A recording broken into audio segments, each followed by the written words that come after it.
Hi everyone, warm evening to all. Today we will see 5 more current affairs according to our day 10 plan. Okay, so the topics are given here.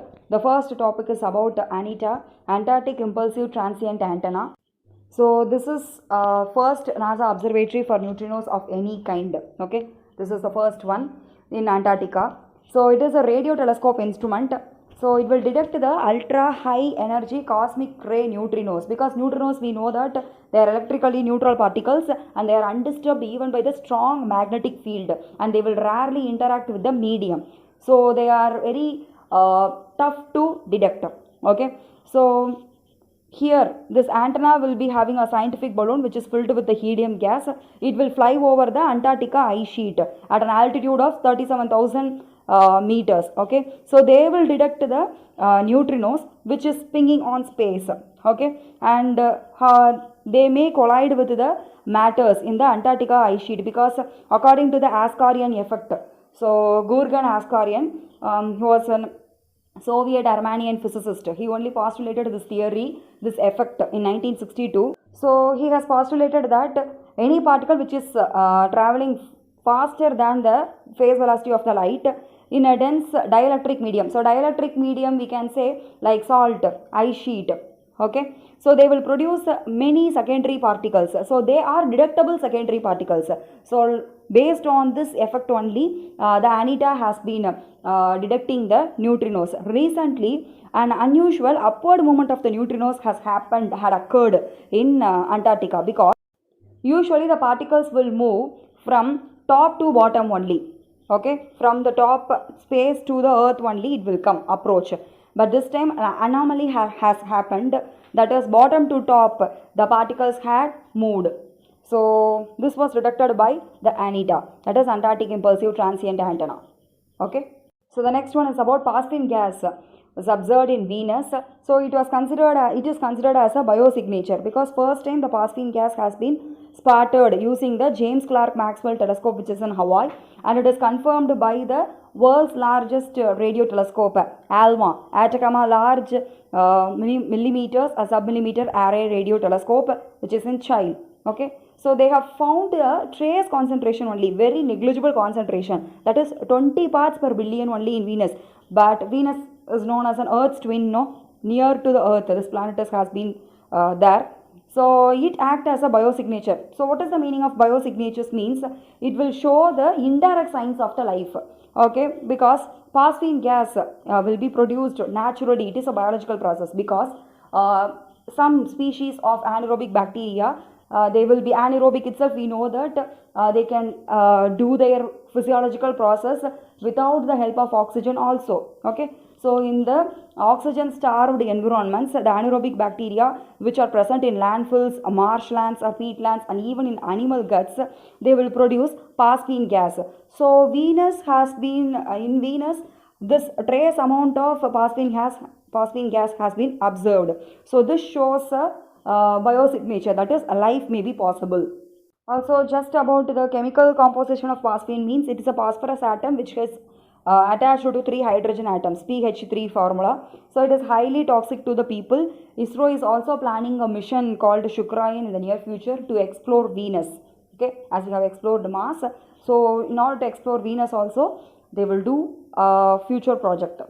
The next one is about Real Mango. It is an illegal software which is developed for booking the tickets during Takkal. Okay, so it bypasses the CAPTCHA, which is a very important step while we are booking the tickets and all. So it also synchronizes the bank OTP with the mobile app, that is IRCTC. So it will feeds the information about the bank account to the requisite form automatically.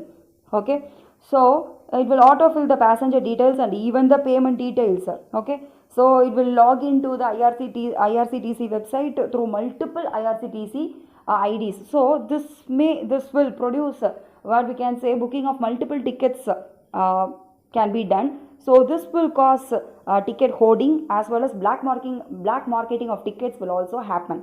So this was noticed by Railway Protection Force. So they disrupted the operation of this illegal software Real Mango. So this information would help the Center for Railway Information System, which is an IT wing of Indian Railways. they will strengthen the security features in the passenger reservation system in the near future. Okay, that's all. So the next one is about United Nations Convention Against Torture, UNCAT. Okay, so it is an international human rights treaty which comes under the review of United Nations only. It was adopted in 1984 itself.